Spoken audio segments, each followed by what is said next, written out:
আজান কি অবস্থা!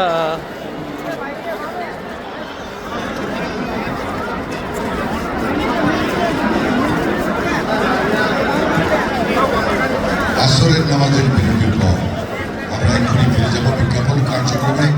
তার আগে আমি কিন্তু বহুবার ঘোষণা দিয়েছি, ছোট ছোট বাচ্চাদেরকে কোনো অবস্থাতেই হাতছাড়া করবেন না, তাদেরকে হাতের নাগালে মধ্যে রাখুন। তারা সবাই আছে মোবাইল, পার্স, সযত্নে সংরক্ষণ করুন। যারা দলবদ্ধভাবে এসেছেন দলবদ্ধভাবে ঘোরাঘুরি করুন, তাকেই এখন থেকে বিচ্ছিন্ন হবে না, তাহলে হারিয়ে যাবেন। আমরা ঘোষণা করব, বারবার বলছি ঘোষণা শুরু। ছোট ছোট বাচ্চাদেরকে হাতছাড়া করবেন না। আপনার সঙ্গে থাকা mobile phone, police pass, police bag, money bag সব